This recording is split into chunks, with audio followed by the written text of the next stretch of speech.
Boa noite, meus queridos irmãos, minhas queridas irmãs. Sejam bem-vindos mais uma vez à nossa casa, Centro Espírita Moacir, casa de trabalho, de luz, de estudo, de oração. Temos hoje a grata satisfação de contar com a participação nesse nosso estudo, nessa nossa reflexão da noite de hoje, do nosso querido irmão Douglas Vanderlei, do Centro Espírita Caminhando para Jesus, trazendo o tema Infortúnios Ocultos. Antes do início da nossa atividade, para a nossa reflexão, do livro Caminho, Verdade e Vida, de Francisco Cândido Xavier, pelo Espírito Emmanuel, a lição 107, Vinda do Reino. O reino de Deus não vem com aparência exterior. Lucas, capítulo 17, versículo 20. Os agrupamentos religiosos do mundo permanecem, quase sempre, preocupados pelas conversões alheias. Os crentes mais entusiastas anseiam por transformar as concepções dos amigos. Em vista disso, em toda parte somos defrontados por irmãos aflitos pela dilatação do proselitismo em seus círculos de estudo. Semelhante atividade nem sempre é útil, porquanto, em muitas ocasiões, pode perturbar elevados projetos em realização. Afirma Jesus que o reino de Deus não vem com aparência exterior. É sempre ruinosa a preocupação por demonstrar pompas e números vaidosamente nos grupos da fé. Expressões transitórias de poder humano não atestam o reino de Deus. A realização divina começará do íntimo das criaturas, constituindo gloriosa luz no templo interno. Não surge a comum apreciação, porque a maioria dos homens transitam semicegos por intermédio do túnel da carne, sepultando os erros do passado culposo. A carne é digna e venerável, pois é vaso de purificação, recebendo-nos para o resgate precioso. Entretanto, para os espíritos redimidos, significa morte ou transformação permanente. O homem carnal, em vista das circunstâncias que lhe governam o esforço, pode ver somente o que está morto ou aquilo que vai morrer. O reino de Deus, porém, divino e imortal, escapa naturalmente à visão dos humanos.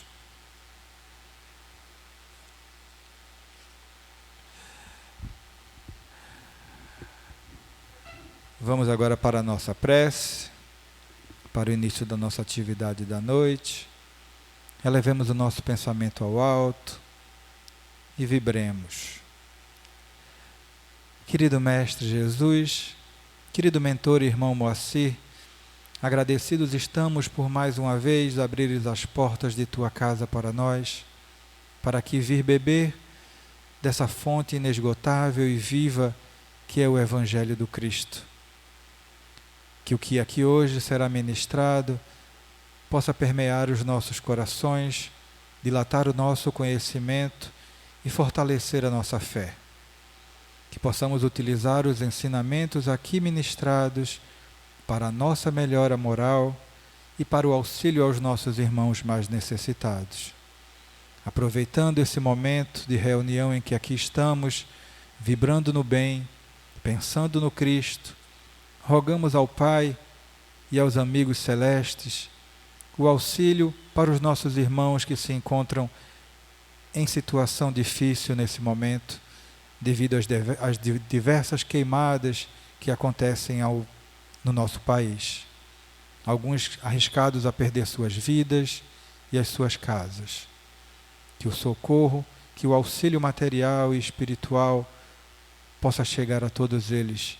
Que possamos, com as nossas orações, amenizar o sofrimento desses nossos irmãos.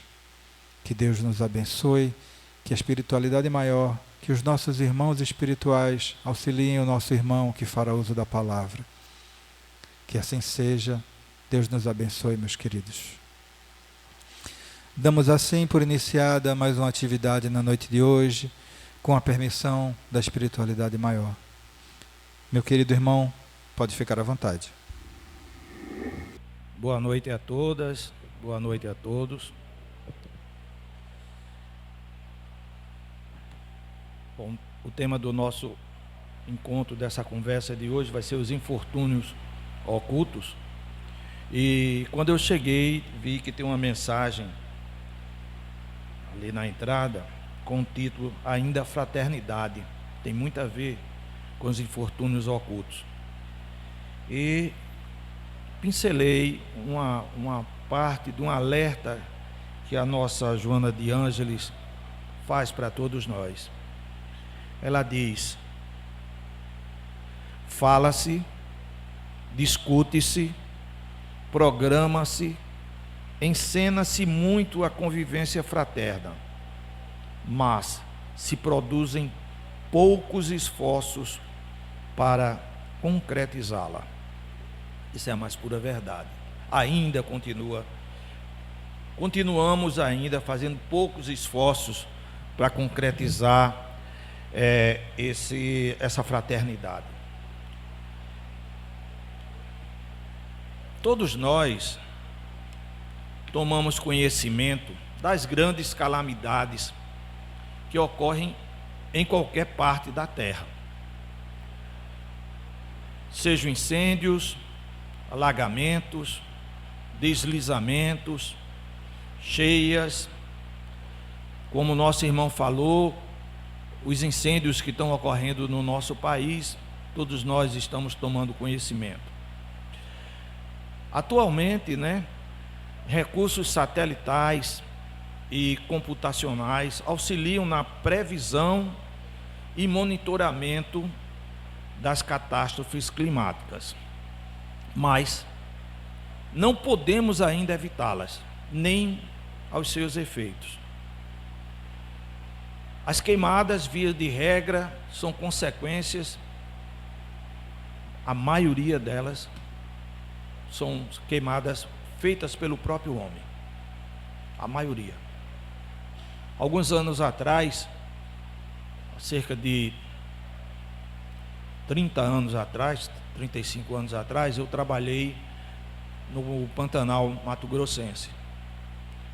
E numa determinada época do ano, mais ou menos agora, o mês de setembro, até quando a gente sobrevoava, a gente para se deslocar, às vezes utilizava aviões bimotores, aviões pequenos, até dentro do avião a gente sentia o cheiro da fumaça. Era uma coisa impressionante a quantidade de fogo que era colocado naqueles locais. Eram incêndios que eram colocados para fazer a limpeza do terreno, a coivara, como os índios chamavam, mas depois fugia o controle e ficava aquela coisa enorme. E fruto também da derrubada indiscriminada de árvores, então facilitava bastante. Era uma coisa bem triste que ainda continua ocorrendo. Você, para fazer uma derrubada na mata amazônica, é simples, porque as árvores, aquelas árvores enormes, ela tem uma raiz bem rasa, ela não tem raiz profunda como as nossas árvores aqui no Nordeste, o nosso bioma. Basta ele pega 2 tratorzinhos pequenos, bota uma corrente, sai arrastando e leva assim 100, 200 metros de corrente e derrubando tudo ali. Deixa no final do período de chuva, chega o período seco, elas secam. Quando chega nessa época de setembro, é a época que está mais seco, eles vão e tocam fogo. E alguns ainda jogam semente de capim braquiara, que esse capim ele tem uma espécie de um gás que ele se propaga quando ele abre. Então é uma coisa terrível. Só quem vê é que tem noção da quantidade e da amplitude que são essas queimadas que ocorrem naquela região. Mas hoje isso aí está ocorrendo em muitos outros locais do país. Muitos não, dá para afirmar que são todos ou quase todos criminosos. Raríssimos são de causas naturais. As pessoas se emocionam e observam-se impulsos generosos de caridade no sentido de reparar essas catástrofes, tanto de ajuda às pessoas como também de reconstruir o que foi destruído. Acabamos de ver isso agora no mês de maio, nas cheias que ocorreram este ano no Rio Grande do Sul, onde o país inteiro se solidarizou com o povo do Rio Grande do Sul, nossos irmãos do Rio Grande do Sul, e numa corrente maravilhosa de solidariedade, levou-se para os nossos irmãos do Rio Grande do Sul, os nossos irmãos gaúchos, um pouco do nosso amor para ele. De todos os recantos do país foram enviados recursos para minimizar aquele sofrimento que os nossos irmãos estavam vivenciando num período, inclusive, de frio. O Rio Grande do Sul, nessa época, mês de maio e junho, é um período muito frio. Então foi muito importante, porque as pessoas perderam tudo e precisavam se agasalhar, porque o frio não é fácil, não. Nós que vivemos aqui no Nordeste, com essa temperatura que tem uma pequena variação térmica, quando baixa um pouquinho a gente sente. Imagine quando há uma diminuição de 20, 30 graus na amplitude térmica. Mas nós precisamos estar atentos também aos inúmeros infortúnios ocultos que ocorrem diariamente ao nosso lado. Há milhares de desastres particulares que passam desapercebidos.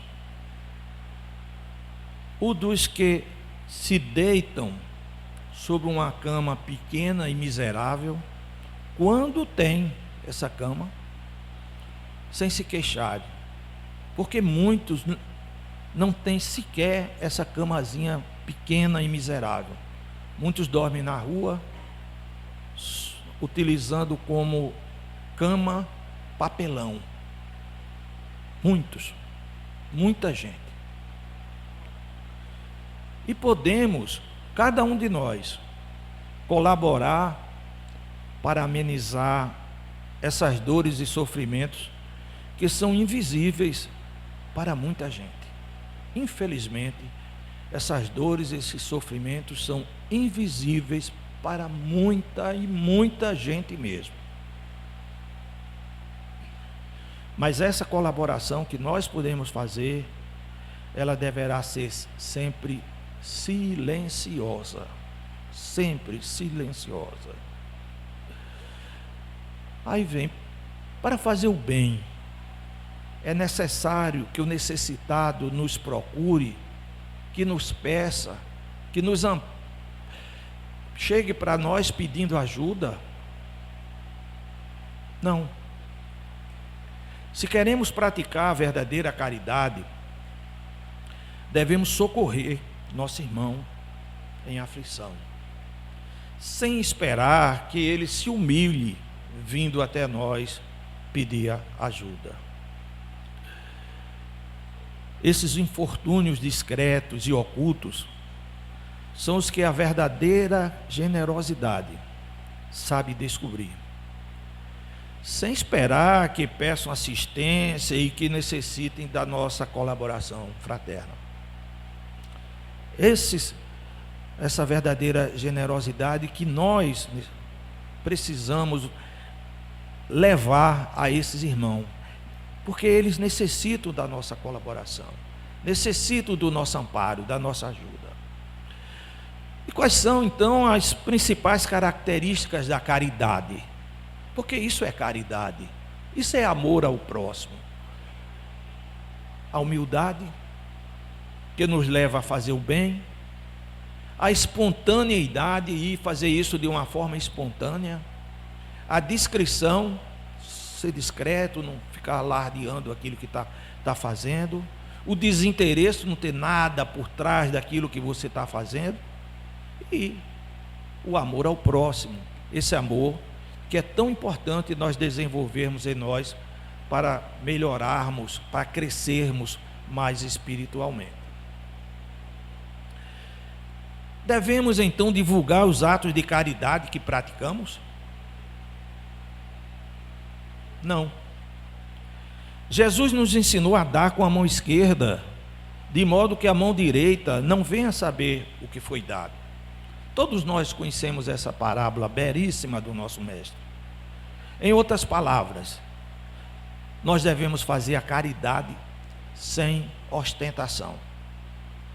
Porque tem muita gente, inclusive tem uma passagem do Evangelho segundo o Espiritismo, falando sobre essa caridade sem ostentação. Porque tem pessoas que estão fazendo uma coisa aqui, mas a preocupação não é ajudar. A preocupação é que as pessoas vejam o que ele está fazendo. Existe muito isso. Atualmente, nos últimos 15, 20 anos, nós estamos vivenciando uma fase onde os telefones se transformaram em smartphone, são verdadeiros computadores de mão. E quantas pessoas nós sabemos e vemos o tempo em todo que faz qualquer ato e está publicando nas redes sociais. As redes sociais têm um objetivo, mas muita gente confunde o objetivo das redes sociais como promoção pessoal. Então tem gente até que, vocês já devem ter visto, posta uma foto com os pés e o mar na frente. Você não sabe nem quem é. Mas para muita gente, aquilo ali, a pessoa fica lá, eita, fulano de tal está na praia, está curtindo a praia, que legal, só queria estar fazendo a mesma coisa que ela ou ele.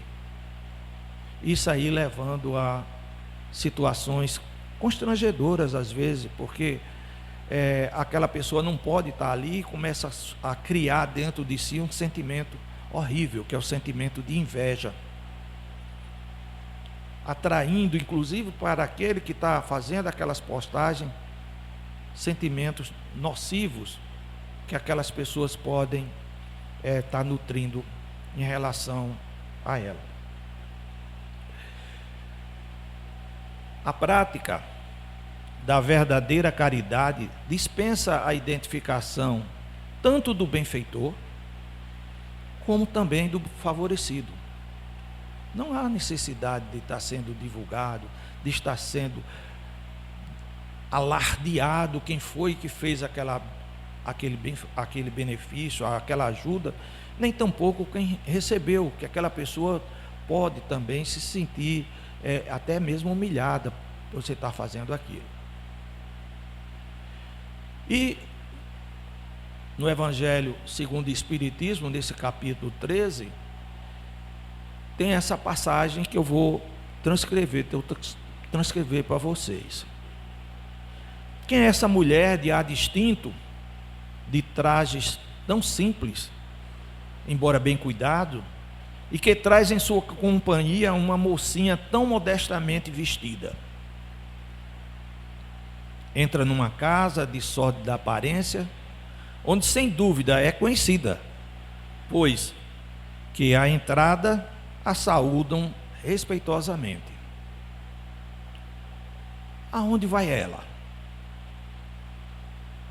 Sobe até a mansarda. A mansarda é o sótão, ou em algumas regiões do Brasil se chama também água furtada. É aquele último andar das casas, onde às vezes as pessoas guardam as tralhas, aquilo que não está sendo utilizado. Mas essa senhora mora exatamente no sótão. Hoje nós que vivemos numa cidade como Recife, a grande maioria de nós moramos em apartamentos, então não tem isso. Mas quem mora em casa, muitas das casas ainda tinham pelo menos no passado o sótão, que é isso que está descrito por Kardec como mansarda. E continua, né? Onde jaz uma mãe de família cercada de crianças. A sua chegada, a chegada daquela senhora, refúgio e alegria naqueles rostos emagrecidos. É que ela vai acalmar ali todas as dores. Traz o de que necessitam, condimentado de meigas e consoladoras palavras, que fazem que seus protegidos, que não são profissionais da mendicância, aceitem o benefício sem corar, sem ter vergonha. O pai está no hospital. E enquanto lá permanece, a mãe não consegue, com o seu trabalho, prover as necessidades da família. Graças à boa senhora, aquelas pobres crianças não mais sentirão frio nem fome. Irão à escola agasalhadas e, para as menorzinhas, o leite não secará no seio que as amamenta. Se entre elas alguma adoece, não lhes repugnarão a ela, a boa dama, os cuidados materiais de que essa necessite. Dali, aquela senhora sai e vai ao hospital levar ao pai algum reconforto e tranquilizá-lo sobre as fortes da sua família. Como estão sua esposa, como estão seus filhos. Porque o fato da pessoa estar hospitalizada, aí é que faz com que a pessoa se preocupe com seus familiares, porque sabe que eles estão passando necessidades financeiras que ele não está conseguindo suprir.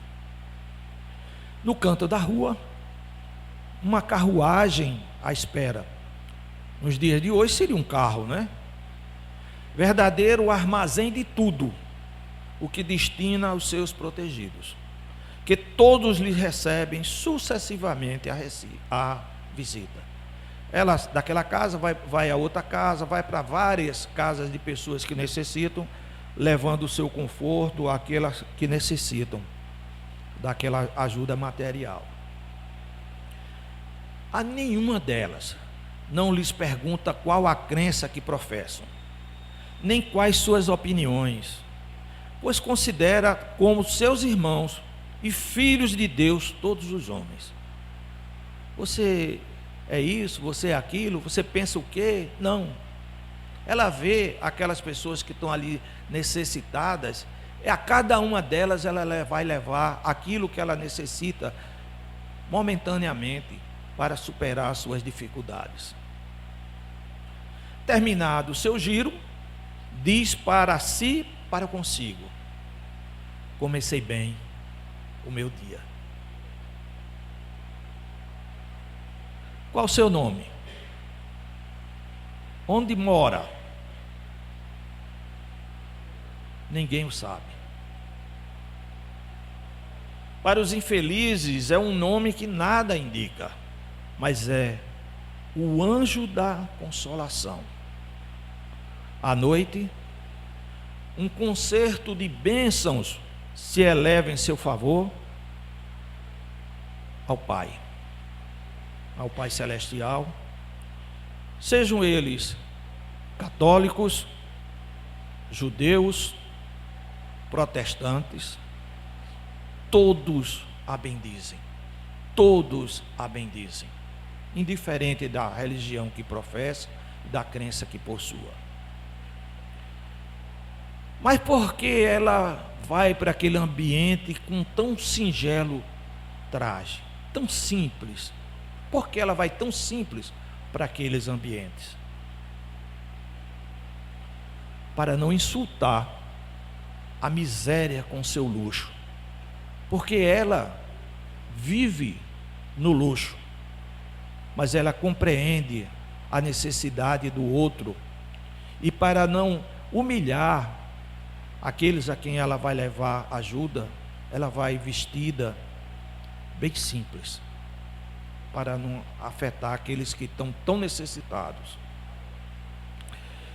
E porque ela se faz acompanhar da filha, para que ela aprenda como se deve praticar a beneficência. É importante para ela levar esse conhecimento, aquilo que ela está fazendo, para a sua filha, para que ela aprenda na prática como devemos nos comportar em relação aos nossos irmãos que estão necessitando. A mocinha, a filha, também quer fazer a caridade. A mãe, porém, lhes diz: que podes dar, minha filha, quando nada tens de teu? Se eu te passar às mãos alguma coisa para que deis a outras, qual será o teu mérito? Nesse caso, em realidade, serei eu quem faz a caridade. Que merecimento terias nisso? Não é justo. Quando visitamos os doentes, tu me ajudas a tratá-los. Ora, dispensar cuidados é dar alguma coisa. Não te parece bastante isso? Nada mais simples. Aprende a fazer obras úteis e confeccionarás roupas para essas criancinhas. Desse modo, darás alguma coisa que vem de ti para aquelas crianças. É assim que aquela mãe verdadeiramente cristã prepara a filha para a prática das virtudes que o Cristo ensinou. É dessa forma que aquela mulher bondosa, que procura estar vestida simplesmente para não levar constrangimento àqueles a quem vai visitar, leva consolo àqueles que estão em sofrimento. Ela é espírita? Que importa? Em casa, ela é a mulher do mundo, porque a sua posição o exige. Ignoram, porém, o que ela faz, porque ela não deseja outra aprovação além da de Deus e da sua consciência. É isso que ela quer, a aprovação de Deus e da sua consciência. Não importa o que os outros familiares pensem sobre os seus atos. Certo dia, no entanto, imprevista circunstância leva-lhe a casa uma de suas protegidas, que andava a vender trabalhos executados por suas mãos, trabalhos manuais, como a gente vê tanta gente que está passando dificuldade, fazendo alguma atividade para tentar ganhar, como nós dizemos, ganhar algum trocado, né? Para superar aquelas dificuldades. Essa última, ao vê-la, reconheceu nela a benfeitora. Ela olhou para aquela moça que chegou lá, silêncio. Ordena-lhe a senhora: não o digas a ninguém, porque era assim que Jesus ensinava, era assim que Jesus falava, ficar em silêncio. Qual a melhor então recompensa que podemos obter praticando a verdadeira caridade? A paz de nossa consciência, decorrente da certeza de que agimos conforme a lei de Deus.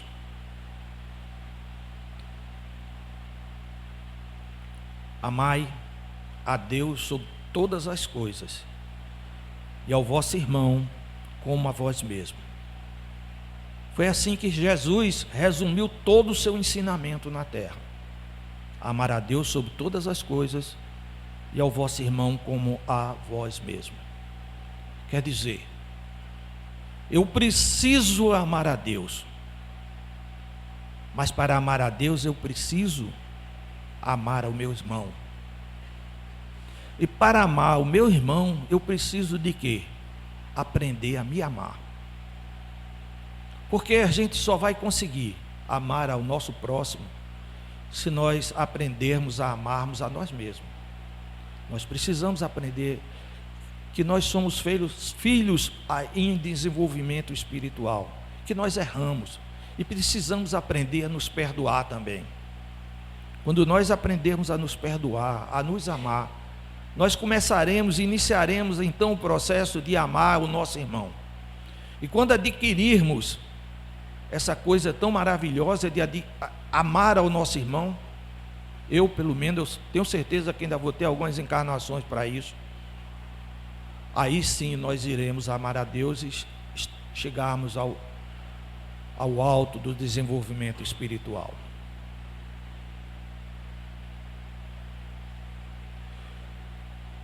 Qual a melhor recompensa que podemos obter, então, praticando a verdadeira caridade? O que é a verdadeira caridade? Eu vou contar um fato que aconteceu comigo, onde eu vi a verdadeira caridade. Não sei se eu já contei a vocês, mas se eu já contei não tem problema não. É tão bonito que vale a pena contar de novo. Alguns anos atrás, o pessoal aqui do Moacir me convidou para ir participar de um café da manhã, levando um café da manhã para algumas pessoas no centro de Recife. Fizemos aqui a preparação, os cuidados que fomos orientados, os cuidados que deveríamos ter, não se aproximar rapidamente e bruscamente daquela pessoa que estava dormindo, porque eles sofrem algumas agressões, então eles podem achar que nós estamos agredindo e reagir. Então fomos cheios de cuidados e iniciamos esse café da manhã ali perto do mercado de São José. Mas aí começou a minha primeira surpresa.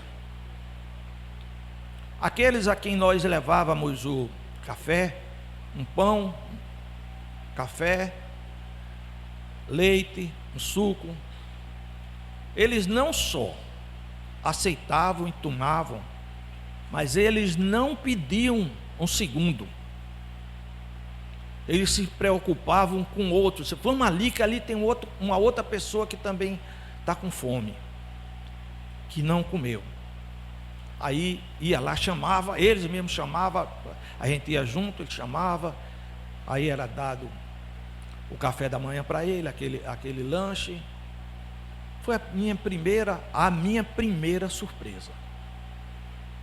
Decorrido algum tempo, a gente já estava ali perto da antiga rodoviária das 5 Pontas, quando uma pessoa que recebeu o lanche, estava junto de uma pessoa que estava junto comigo, e perguntou para aquela pessoa, ela já tinha recebido: eu posso dar um pouquinho do leite que você me deu, o meu bichinho de estimação?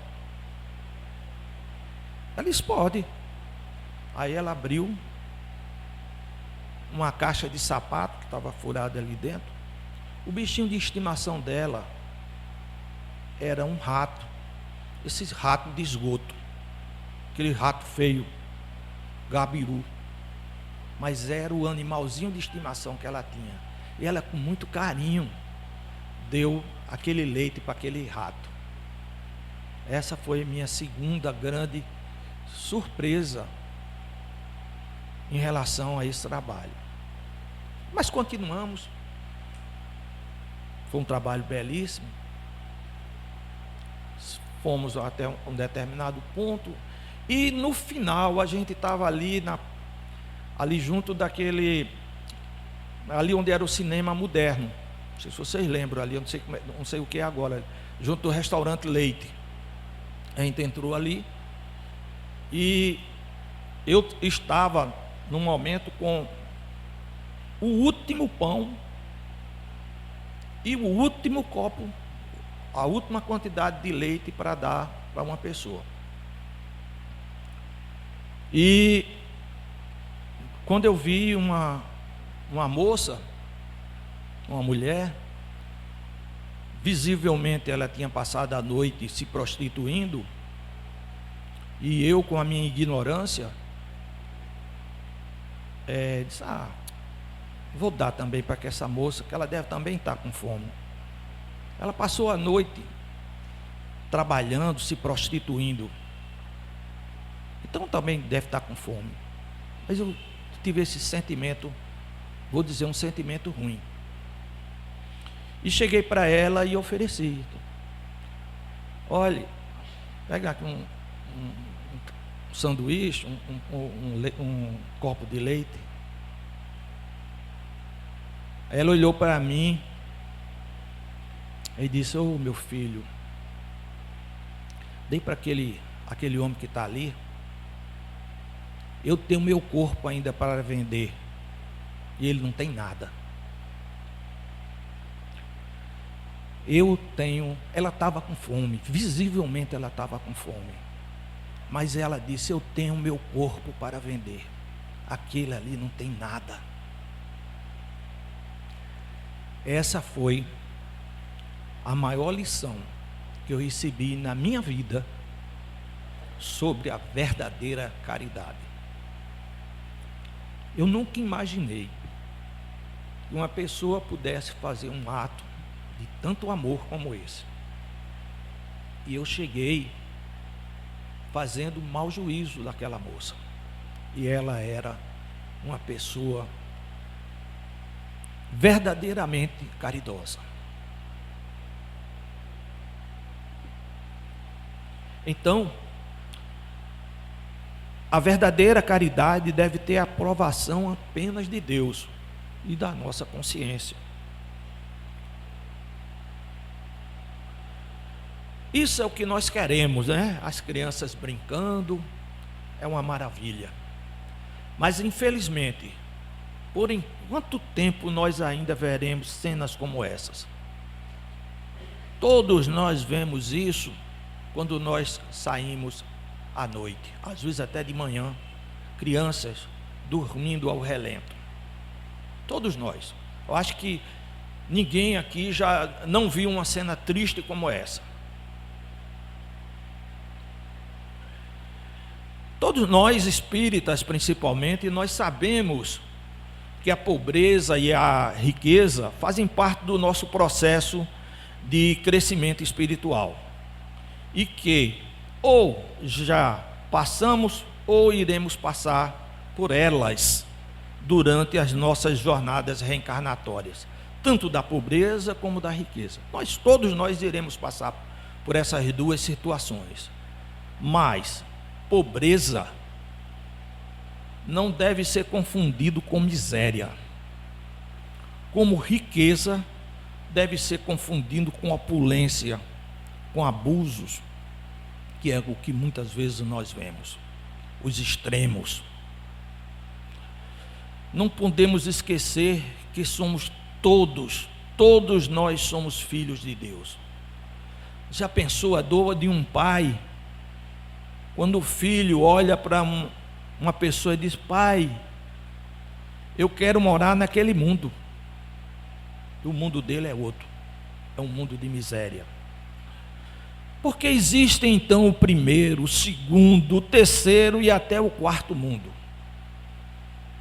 O quarto mundo é um termo um termo desatualizado, mas é usado para descrever as regiões mais subdesenvolvidas, marginalizadas e atingidas pela pobreza. Os locais mais pobres da terra.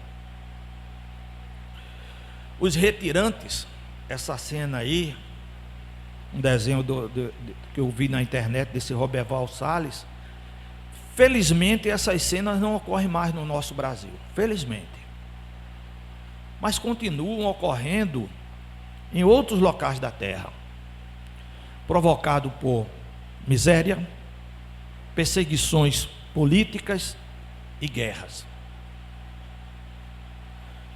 Estima-se que no Sudão, lá na África, estão morrendo cerca de 100 pessoas por dia de fome. Ontem morreram 100 pessoas de fome. Hoje já morreram 100 pessoas de fome.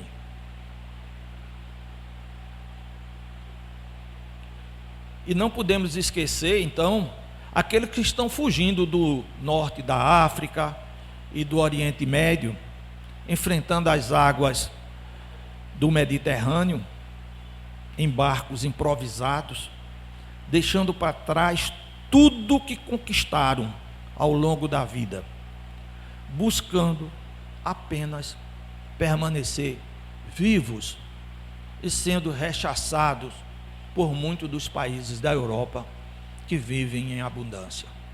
Aquelas pessoas não têm nada, arriscam tudo, levam sua família para atravessar o Mediterrâneo, muitos inclusive morrem nessa travessia. Uma notícia que eu vi hoje de manhã, foi publicada hoje, dia 28 de agosto, às 5h30 da manhã, eu vi essa notícia. Seca. A Namíbia deve abater 83 elefantes para alimentar a população. A Namíbia enfrenta uma crise sem precedentes. A seca severa que assola o sul da África, agravada pelo fenômeno El Niño, colocou o país em uma situação crítica. A escassez de água e de alimentos, afetando diretamente cerca de 68 milhões de pessoas. E isso tem testado os limites da vida selvagem e da população local.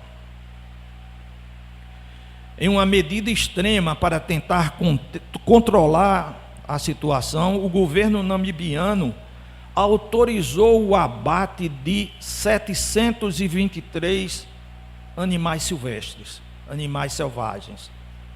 Entre as espécies a serem sacrificadas estão 83 elefantes, 30 hipopótamos, 60 búfalos,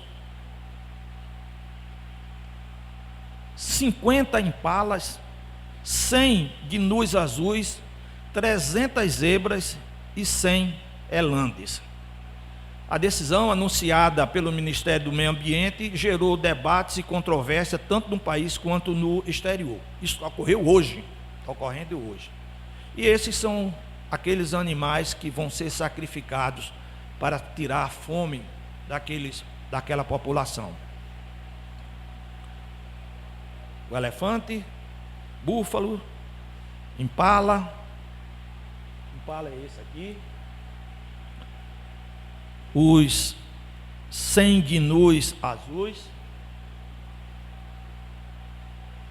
as 300 zebras, que todos nós conhecemos a zebra, né? E 100 elandes, que é um animal parecido com a impala. É uma situação terrível. E uma foto dessa, a gente vê uma foto dessa. Essa foto não é na África, também não é aqui no nosso Nordeste, ela é no Rio Grande do Sul, aquilo que muita gente às vezes chama de Sul Maravilha. Então isso aí mostra que ainda temos muito, mas é muito a melhorar, muito mesmo. Será que só existe essa forma de ajudar? Quantas vezes passamos por alguém mendigando e apressamos o passo? Quantas vezes fechamos os vidros do carro pensando que seríamos roubados? Quantas vezes eu completei a minha esmola e dê um bom dia àquele que está necessitado. Não podemos esquecer que um mendigo que desprezamos hoje pode ser aquele que nos ajudará amanhã, ou talvez nos despreze também, de acordo com o seu livre-arbítrio. E aqui tem uma frase da judoca Rafaela Silva, ouro no ouro olímpico no Rio 2016, e esse ano bronze na Olimpíada de Paris, esse ano de 2024. E ela diz: antes as pessoas subiam o vidro do carro pensando que eu ia roubar. Hoje elas abaixam o vidro para me cumprimentar. Que mudança, não é? Que essa moça vivenciou e vivencia. Que mudança. Então, qual é o modelo que devemos seguir na prática da caridade? Jesus, cujos ensinamentos, exemplos e testemunhos estão contidos no Evangelho. Jesus é o tipo mais perfeito que Deus ofereceu ao homem, para lhe servir de guia e modelo. E no livro Brasil, Coração do Mundo, Pátria do Evangelho, do Espírito, ditado pelo Espírito Humberto de Campos, e através da psicografia de Chico Xavier, um livro publicado em 1938, que tem uma fala de Jesus para Ismael, é o anjo protetor do nosso país. Atendendo aos seus rogos reiterados, a palavra do mestre se fez ouvir, esclarecendo o seu emissário dileto, Ismael, né? Ismael, disse-lhe o Senhor, a caridade pura deverá ser a âncora de tua obra, ligada para sempre ao fundo dos corações, no mar imenso das instabilidades humanas. A caridade valerá mais que todas as ciências e filosofias no transcurso das eras, e será com elas que conseguirás consolidar tua casa e tua obra. Eu vou repetir. A caridade valerá mais que todas as ciências e filosofias no transcurso das eras, e será com ela que conseguirás consolidar a tua casa e tua obra. Nós precisamos urgentemente desenvolver o nosso sentimento de caridade para com o próximo. Fazer aquilo que o título dessa palestra de hoje tem, os infortúnios ocultos. Aprender a socorrer o irmão que está necessitado. E o irmão que está necessitado, muitas vezes não é aquele que está lá fora, na rua, não. O irmão necessitado pode estar dentro do nosso lar, dentro da nossa casa, dentro da nossa família. A família é o maior laboratório que Deus permitiu para nós, para desenvolvermos a nossa capacidade de se melhorar, de evoluir e de crescermos espiritualmente. Não esqueçamos disso. A família é um grande laboratório que nós temos para nos desenvolver. E ajudar um irmão, a esposa, o marido, um cunhado, uma cunhada, um sobrinho, um neto, neta, ou até mesmo aqueles que fazem parte indiretamente da família, é um ato de caridade, de amor que precisamos desenvolver urgentemente para podermos crescer espiritualmente.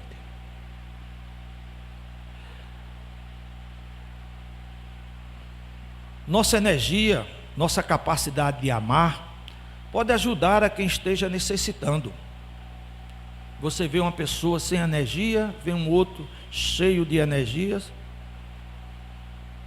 e vai transmitindo aquela energia àquele que está necessitado, até que aquele outro se ergue, se fortalece e enche novamente de energia. Aquele irmão que estava ali zerado de energia, lá embaixo, acabado, a gente pode dizer. E aquele outro vai com seu gesto, levando carinho, levando amor, levando compreensão, faz com que ele se erga, se soerga, que recarregue as suas energias. E feliz então daquele que no final do dia consegue ouvir os aplausos da própria consciência. Não é aplauso dos outros, não. É aplausos dentro da nossa consciência. É saber naquele momento antes de dormir, quando devemos fazer a reflexão do que fizemos durante o dia, que fizemos algo de bom. Oh meu Deus, graças a Deus, hoje eu consegui ajudar um irmão. É esse que é importante. Não, eu podia ter feito algo melhor e não fiz. Vamos nos perdoar então e tentar corrigir, tentar na próxima oportunidade que surgir aquela oportunidade de ajudar. É por isso que é tão importante para todos nós desenvolvermos essa capacidade de fazer diariamente essa autoanálise do que nós fizemos durante o dia, porque assim a gente vai descobrindo pouco a pouco as nossas virtudes, os nossos defeitos, e assim poder corrigir, voltar, incentivar aquilo que nós temos de virtude e corrigir aqueles defeitos que nós já identificamos como defeito. Algumas vezes a gente não identifica aquilo como um defeito, mas quando nós identificamos, devemos buscar, não se punir, mas buscar corrigir, buscar se melhorar. Isso se chama consciência espírita.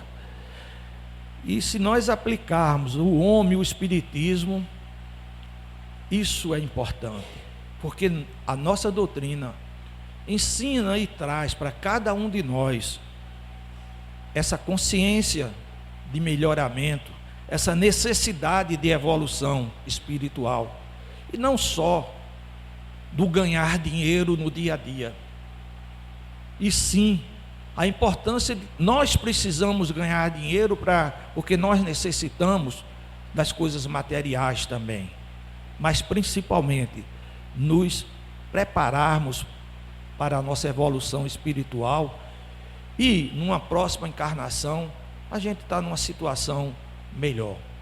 A gente não pode esquecer que a gente vai, depois que desencarnar, passar um período no plano espiritual, que a espiritualidade chama de um período de erraticidade, e depois somos preparados para reencarnar novamente, para reparar erros que nós cometemos. Então, se nós cometermos poucos, ou que nós pudermos evitar de cometer erros, nós evitaremos de voltar a repetir aquela mesma lição na próxima encarnação. É por isso que é tão importante essa autoanálise, essa busca de se melhorar. E eu trouxe aqui uma mensagem lá da Federação Espírita Brasileira, que diz: o verdadeiro homem de bem é o que cumpre a lei de justiça, de amor e de caridade, na sua maior pureza. Isso está lá no Evangelho segundo o Espiritismo. Então sejamos agentes do amor, conforme Jesus nos ensinou. Precisamos desenvolver em nós a empatia e o amor ao próximo. Você vê um desenho desse, Mafalda, ela vendo uma pessoa na televisão chorando em necessidade, e ela tira a sua chupeta, tentando oferecer para ela parar o choro.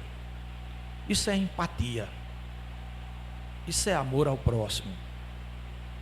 É uma criança que está ali desenvolvendo esse sentimento amoroso. E em uma outra tirinha que eu encontrei de Mafalda, ela tem o bem, a alegria e a benevolência também são contagiantes. Se nós desenvolvermos isso, o fazer o bem, levarmos alegria às pessoas, ser benevolente, ela vai contagiar outras pessoas, vai fazer com que outras pessoas também sigam o seu exemplo. Mas para terminar, já estamos em cima da hora,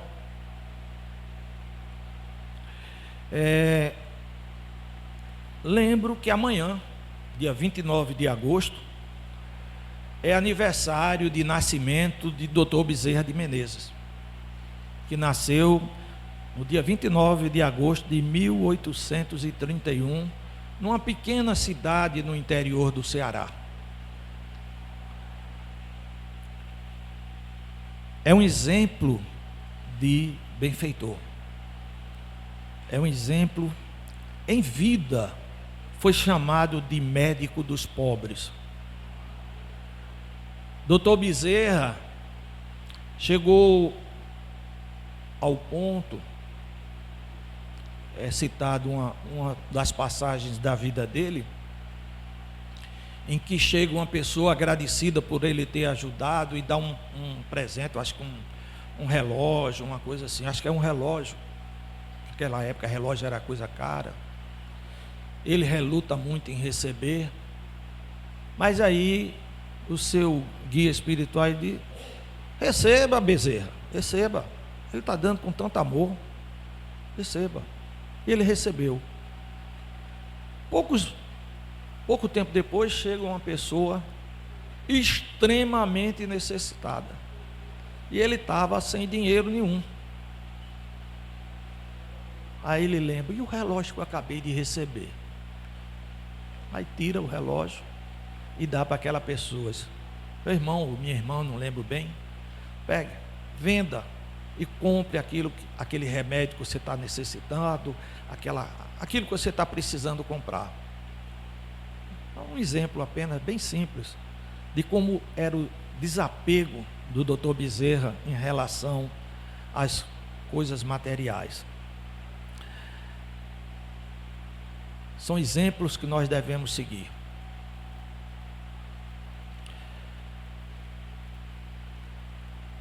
Que possamos assim ter em mente que Jesus nos ensinou o amor. Ele buscou exemplificar tudo na sua vida no amor, para que nós aprendêssemos que somente através do amor nós iremos evoluir. A vida de Jesus, do nascimento até a morte e até o pós-morte, é cheia de simbolismos, cheia de simbolismos. Nascimento.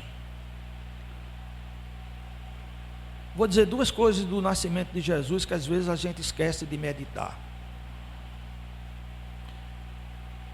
Todos nós sabemos que Jesus é judeu, não é? Jesus nasceu filho de Maria, e quem é filho de uma judia é judeu. Todo filho de uma mulher judia é judeu. Então Jesus é judeu. Mas Jesus nasceu em Belém. Belém é Palestina. Então Jesus, por nascimento, é palestino, e por consanguinidade, por ser filho de Maria, é judeu. Pouca gente às vezes medita sobre isso. Jesus é judeu porque é filho de Maria, mas ele é palestino também, porque nasceu na cidade de Belém. Todos nós falamos, continuando, sobre o nascimento de Jesus numa manjedoura. Não, Jesus nasceu na manjedoura porque era um lugar extremamente pobre. Será que era somente por isso? Quando José e Maria chegam em Belém para aquele recenseamento, todas as tabernas, aqueles hotéis daquela época, aquele onde as pessoas hospedavam as pessoas, os albergues, estavam lotados. E eles foram pernoitar numa estrebaria. O que é que tem numa estrebaria? Animais, apenas animais. Mas Jesus era um espírito tão evoluído, de tanta luz, que ele nasceu entre aqueles animais, porque ali tinha fluidos puros, não tinha fluidos nocivos ainda dos homens. É outro simbolismo do amor de Jesus para a humanidade como um todo, não só os seres humanos, mas também aos animais. Ele estava ali porque ali tinha fluidos puros. Os animais não têm maldade, então só tem energia positiva naquele local. Muita gente, vamos agora para a morte de Jesus. É crucificado. José de Arimateia consegue aquele túmulo para ele ser sepultado. E no terceiro dia, Jesus ressuscita, sai daquele túmulo. E para quem é que ele aparece? Para Maria Madalena. Por que não apareceu para os seus discípulos, para os seus apóstolos? Porque ele queria mostrar a grandiosidade da união e que a mulher é igual ao homem, até mais importante. Maria Madalena foi durante 2000 anos praticamente colocada de lado pela Igreja Católica, porque ela era mulher. Recentemente, faz pouco tempo, até a Igreja Católica reconheceu que Maria Madalena era uma apóstola, e mais, passou a denominá-la a apóstola dos apóstolos. Hoje, Maria Madalena é tratada dentro da hierarquia católica como a apóstola dos apóstolos. Ela era maior do que os outros.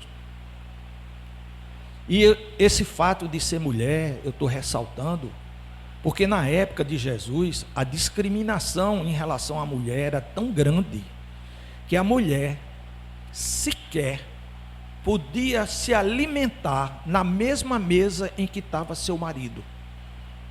Ela não sentava onde estava um homem. E Jesus vem quebrar tudo isso.